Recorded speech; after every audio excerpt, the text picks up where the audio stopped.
ఈసారి మీరు చక్కగా మమ్మల్ని చూసుకుంటే మా వాళ్ళందరూ కూడా మీకే అవకాశం ఇస్తారండి. మా వాళ్ళ దగ్గర నుంచి కూడా నేను మొబైల్ లేదు, మాకు నీళ్ళు లేవండి. ఆ రోజంతా మాకు కష్టమేనండి. నీళ్ళకి ఇబ్బంది పట్టి చాలా ఇబ్బంది పడుతుంది, చాలా తప్పు.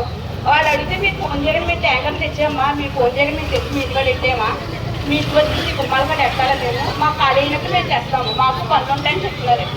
మేము అడిగినా మాకు అదే సమాధానం చెప్తాం. మాకు నీళ్ళు కష్టం అంటే చాలా విపరీతమైన కష్టమైపోతుందండి.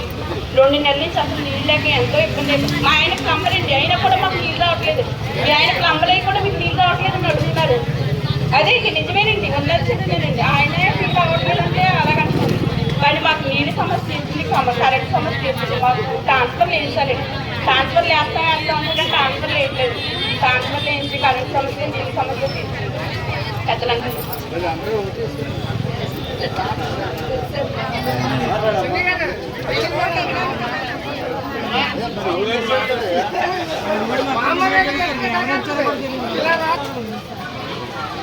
పురస్కారం కోరుకున్నటువంటి బాచిబాబు గారికి మనస్ఫూర్తిగా ధన్యవాదాలు తెలియపరుచుకుంటున్నానండి.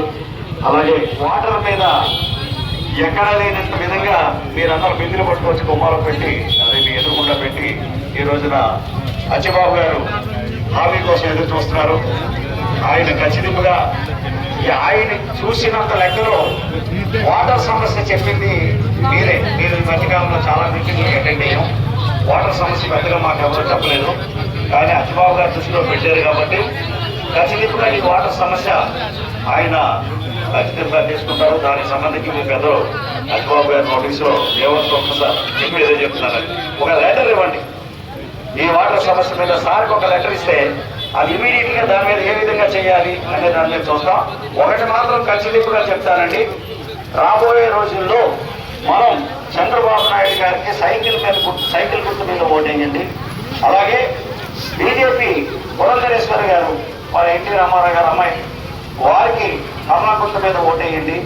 వీరిద్దరినీ కూడా మనస్ఫూర్తిగా బలపరిచినటువంటి పవన్ కళ్యాణ్ గారి మీద అభిమానంతో ఈ 2 ఓట్లు కూడా అలా వేసిన రోజుని ఇక్కడ ఈ ప్రాంతంలో, ఈ వార్డులో, ఈ ఇంద్రమ్మ కాలనీలో ఏ సమస్య వచ్చినా ఆ సమస్య పట్ల మీతో పాటు మీ గాయత్రి వెంకటేశ్వరరావు కూడా మీకు అందరికీ తెలుసు, నేను చాలా వరకు అందరికీ కూడా ఖచ్చితంగా మా బాబు గారి ద్వారా అన్ని పనులు సక్రమంగా చేయిస్తానని చెప్పి మనస్ఫూర్తిగా మాటిస్తూ ఈ కార్యక్రమానికి చేసినటువంటి మా పెద్దలకు మీకు మనస్ఫూర్తిగా ధన్యవాదాలు తెలియపరుచుకుంటున్నాను. అలాగే పవన్ కళ్యాణ్ గారికి అత్యంత ఆప్తుడు మన అచ్చిబాబు గారు, ఆయన కూడా పవన్ కళ్యాణ్ గారి దృష్టిలో పెడతారు. అలాగే ఇది ముప్పుడు వెంకటేశ్వరరావు నెగ్గుతున్నారు, అలాగే పురంధరేశ్వర్ గారు నెగ్గుతున్నారు. ఆ నెగ్గడానికి కారకులు మీరే కనుక మీరందరూ కూడా వారికి ఓటేసి గెలిపించండి. మీ సమస్య 100% ఖచ్చితంగా మేము తీరుతామని చెప్పి మీ అందరికీ మనస్ఫూర్తిగా మాటిస్తున్నాను. నమస్కారాలు. నేను 2-3 సార్లు ఇంద్రమ్మ కాలనీ లోపల నుంచి వెళ్ళాను. నేను అప్పటికే వెళ్ళి ఇది ఏ కాలనీ అని అడిగాను. నాకే ఆశ్చర్యం వేసింది, ఇది ఇంద్రమ్మ కాలనీ. నేను ఇచ్చేటప్పుడు ఇంద్రమ్మ కాలనీ ఇలాగ లేదు. ఇంద్రమ్మ కాలనీ పట్టాలకు ఇచ్చేటప్పుడు ఇలాంటి ఇంకా ఇల్లు లేదు. ఇవాళ అంతా చూస్తే వేరే సిటీలో ఉన్నట్టు వచ్చింది నాకు. ఊరంతా ఒకలాగా ఉంది, ఇంద్రమ్మ కాలనీ ఒకలాగా ఉంది. కానీ ఇక్కడికి వస్తే నీళ్ళు లేవంటున్నారు. అన్నిటికన్నా well planned, well developed colony Indiramma colony లాగా ఉంది. అలాగే అందరూ కష్టపడ్డారు ఈ కాలనీ గురించి. ఆ రోజు చిన్ని చెప్పినట్టు కృష్ణబాబు గారు, ఇది ఒక సంస్థ కింద ఉండేది, గవర్నమెంట్ స్థలం, ఎండోమెంట్ స్థలం కింద ఉండేది. దాన్ని కృష్ణబాబు గారు చాలా సంవత్సరాలు లీగల్గా బ్యాటిల్ చేసి దాన్ని తీసుకుని వచ్చాక, అయితే ఆ టైంలో మనం ఓడిపోవడం జరిగింది. అదే టైంలో కాంగ్రెస్ వారు పట్టాలు ఇచ్చారు. అయినా డెవలప్మెంట్ తెలుగుదేశమే చేసింది. అక్కడ దాకా ఖచ్చితంగా చెప్పగలుగుతారు. మీరు చెప్పినటువంటి సమస్య ప్రతి ఊర్లో, ప్రతి గ్రామంలో కూడా అదే ప్రాబ్లం. ఎందుకంటే సమస్యలు తీర్చే గవర్నమెంట్ కాదు ఇది, ప్రాబ్లమ్స్ తీర్చే గవర్నమెంట్ కాదు ఇది, మీకు వచ్చే ఇబ్బందులు తీర్చే గవర్నమెంట్ కాదు ఇది, మీ పిల్లల భవిష్యత్తు తీర్చే గవర్నమెంట్ కాదు ఇది. ఈవేళ వచ్చే ప్రభుత్వం మీరందరూ చూస్తున్నారు. మనం పొరపాట్లు చేసాం. 5 సంవత్సరాల క్రితం రాజశేఖర్ రెడ్డి గారు చాలా బాగా చేశారు.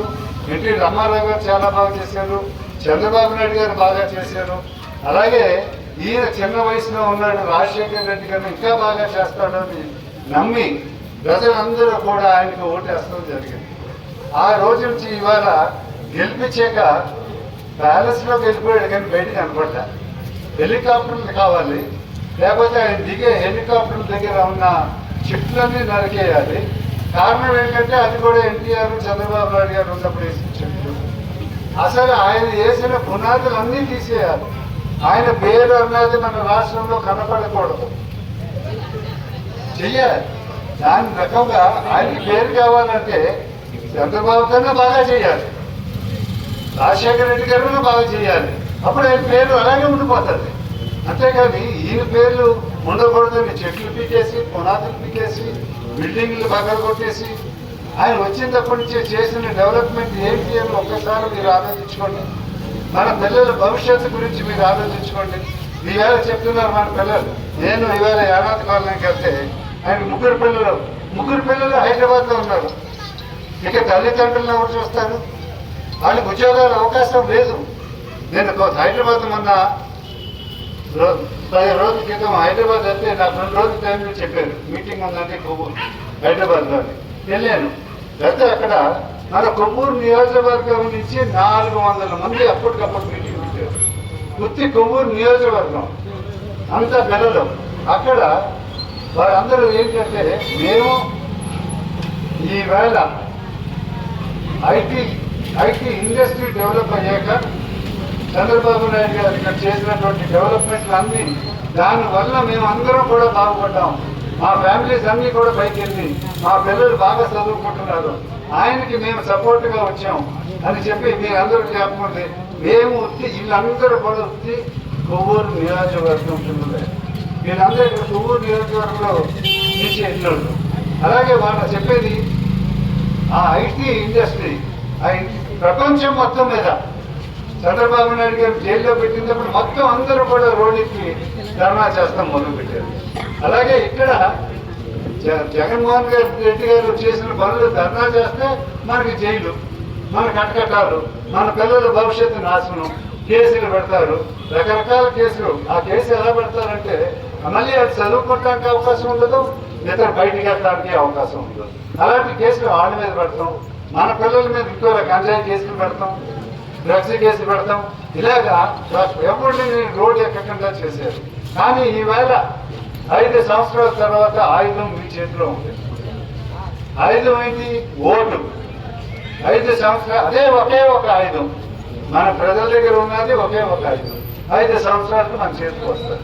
ఆ వచ్చినప్పుడు సరిగ్గా వాడకపోతే మళ్ళీ అలాగే ప్రమాదంలోకి తీసుకొస్తాం. మనం 50 సంవత్సరాలు వెనక్కి అక్కడ రైతులు కృష్ణా జిల్లాలో మన బ్యారేజ్ పక్కనే 32,000 ఎకరాలు ఇచ్చారంటే ప్రపంచం అంతా ఆశ్చర్యపోయింది. ఈయనకి ఎలాగిచ్చారు, ఎంత డబ్బు ఖర్చు పెట్టాడు, ఏ రకంగా ఈయన క్రమం పెట్టాడు అని చాలా మంది ఆలోచిస్తే ఎవరికి చూపు దొరకలే. ఎలా చేశాడు నన్ను అప్పుడు తర్వాత తెలిసింది. ప్రతి రైతుకి కూడా ఎకరానికి 30,000 కౌలు ప్రతి సంవత్సరం ఇచ్చి ఎన్ని సంవత్సరాలు అయితే ఆ డెవలప్మెంట్ అవదో అన్ని సంవత్సరాలు కూడా రైతుకి ఆ 30,000 చొప్పున కౌలు ఇస్తాం జరుగుతుంది. అలాగా ప్రతి రైతు కూడా నమ్మి వాళ్ళని ఎవరిని బలవంతం చేయలే, వాళ్ళు జైల్లో పెట్టలేదు, వాళ్ళని హింసించలేదు. కానీ వాళ్ళందరూ ముందుకు వచ్చి 32,000 ఎకరాలు ఇచ్చేది వాళ్ళకి మనం చేతులెత్తి దండం పెట్టాలి. వారు ప్రతి రోజు ఎవరికి జడవకుండా పక్కన టెంట్లు వేసుకుని విశాఖపట్నం తిరుపతి ఏంటంటే మనకి ఇక్కడ క్యాపిటల్ రావాలి, ఇదే స్థలంలో రావాలి అని చెప్పుకుంటే వచ్చారు. మీరందరూ కూడా నాది ప్రత్యేకంగా నేను ఎందుకు తిరుగుతున్నాను గట్టిగా అంటే ఈవేళ నాకు పార్టీ కులం మతం కాదు. ఈవేళ నాకు కావాల్సిన మన పిల్లల భవిష్యత్తు. మీరు మీ పిల్లల భవిష్యత్తు గురించి ఆలోచించుకోండి. ఏమవుతుందో నెక్స్ట్. మనకి ఈవేళ ఇండస్ట్రీ లేదు, ఫ్యాక్టరీలు ఎక్కడా లేవు. గవర్నమెంట్ ఉద్యోగాలు 4 సంవత్సరాల నుంచి మూసేశారు. పరీక్షలు రాసిన వాళ్ళందరూ ముఖంలో అయిపోతున్నారు. ఎలిజిబిలిటీ అంతా పోయింది. ఆ చేత మనకి ఇక్కడ రాష్ట్రంలో ఎలిజిబిలిటీ లేదు, ఉద్యోగాలు లేవు. మన పిల్లలు ఎక్కడికి వెళ్ళాలి? ఈ రాష్ట్రం వెళ్ళి ఏం పని చేయాలి? ఆ బయట రాష్ట్రం వెళ్తే మీరు ఆంధ్ర నుంచి వచ్చారు మీకు లేదు, లేకపోతే ఇక్కడ అవకాశం ఉంది, ఏదో టైంలో ఏదో ప్రమాదం జరుగుతుంది. అలాగా మీరందరూ బాగా ఆలోచించుకోండి. మన పిల్లల భవిష్యత్తు గురించి ఆలోచించుకోండి. వాళ్ళకి ఇంటికి వస్తే 10 రూపాయలు ఇవ్వాలి కదా తల్లిదండ్రులకి, 100 రూపాయలు ఇవ్వాలి కదా ఇవాళ నడుపుతానికి. ఆ నడుపుతానికి గంజాయి అమ్ముకోమని చెప్తున్నాడు, డ్రగ్స్ అమ్ముకోమని చెప్తున్నాడు. ఇంకా పిల్లలు ఏమీ చేయలేకపోతే చేసుకునేది ఏంటి? అయ్యే చేస్తారు. ఆ పరిస్థితుల్లోకి ఆ లైన్లోకి వెళ్ళకుండా చూసుకునే బాధ్యత మన పెద్దలది. మన పెద్దల బాధ్యత ఏంటంటే ఈవేళ మనం ఓటు వేసిన విధానాన్ని బట్టే మనం పెద్దలు చేస్తుంటారు. మనం తప్పు చేసేవంటే మన పిల్లలు నాశనం చేసినట్టే, మన పిల్లల భవిష్యత్తు నాశనం చేసినట్టే. అంచేత మీరందరూ బాగా జ్ఞాపకించుకోండి. వాళ్ళు జగన్మోహన్ రెడ్డికి మిస్మరైజింగ్ అంటే అందరం ఇలా అన్నట్టు మీరు అందరూ పడిపోతారు, నేను కూడా పడిపోతాను. కానీ తప్పుకుంటున్నా అది ఇలా అంటే ఏంటంటే బటన్ నొక్కుతాం. ఆ బటన్ నొక్కేటంటే మన ఒళ్ళులోకి వచ్చి పడిపోతుంది డబ్బు. 10,000 15,000 మీ ఇష్టం. రకరకాల పెన్షన్, అన్ని పెన్షన్లు మన ఒళ్ళో పడతాయి. మీరేమనుకుంటారు? ఎక్కడ కదలకుండా నా ఇంట్లో వచ్చి పడింది 15,000 20,000, నేను బయటికి వెళ్ళక్కర్లే, ఉద్యోగం చేయక్కర్లే, ఎవడెక్కడ పోతే నాకేంటి అనుకుంటారు. కానీ సాయంత్రం అయ్యేటప్పటికి మీ కొడుకు తాగియో గంజాయి తాగో మీ ఇంటికి వచ్చి పగలు పడతారు. అదే జరుగుతుంది ఈవేళ పేపర్లో చూడండి ఎక్కడైనా. మన పిల్లల భవిష్యత్తు అదే నేను చెప్తున్నా. అంచేత ఆ మిస్మరైజింగ్ లో పడకండి. ఆ డబ్బు అంతా ఎక్కడి నుంచి వచ్చిందని ఒక్కసారి ఆలోచించండి. మీకు ఇచ్చే డబ్బు ఎక్కడి నుంచి వచ్చింది? ఇచ్చేది బాగానే ఉంది. ఏ ప్రభుత్వం ఎవరు ఏ ప్రభుత్వం ఇది ఎన్టీ రామారావు గారు స్టార్ట్ చేశారు. 2 రూపాయల బియ్యంతో ఆయన స్టార్ట్ చేశారు. ఎవరు ప్రపంచంలో అందరూ అన్నారు 2 రూపాయలకి ఈయన ఎలాగిస్తాడు, ఆ రోజు 14 రూపాయలు ఉంది బియ్యం కేజీ, నేను 2 రూపాయలకి అందరికి ఇస్తానన్నాడు, ఇచ్చాడు. అదే ప్రోగ్రాం ఈవేళ కూడా జరుగుతుంది. అదే ఆయన పెట్టిన ప్రోగ్రాంలో ఇది ఎవరిది అని ఒక్కసారి ఆలోచించుకుంటే అది ఖజానాలో ఖాళీ అయిపోయింది. రాష్ట్ర ఖజానా ఖాళీ అయిపోయింది. రూపాయి లేదు ఖజానాలో. మీరందరికీ తెలిసి గత 3 సంవత్సరాల నుంచి ఖజానాలో డబ్బు లేదు చేసిన పనులకి. ఆయన ఖజానా మాత్రం నిండిపోతుంది. ఇసుక రూపాయి అంత మొత్తం ఇసుక అంతా తీసుకెళ్ళి ఖజానా చెప్తారు కూడా. ఖజానాలు నిండిపోతున్నాయి. అక్కడ ఇసుక ఖజానా నిండిపోతుంది, సారా ఖజానా నిండిపోతుంది. రాష్ట్ర ఖజానా మాత్రం 0 చుట్టేసింది. మరి మీకు డబ్బు ఎక్కడి నుంచి వస్తుంది? ఆ డబ్బు ఎక్కడి నుంచి వస్తుందంటే మన టీచర్స్ జీతాలు సంపాదించుకునే వాళ్ళకి జీతాలు లేవు. 6 నెలల నుంచి జీతాలు లేవు. అంగన్వాడీ టీచర్లకి జీతాలు లేవు. గవర్నమెంట్ ఎంప్లాయీస్ ఎవరికి జీతాలు లేవు. ఏ రకమైన వాళ్ళందరూ రోడ్లు ఎక్కితే వాళ్ళని జైల్లో పెడతారు.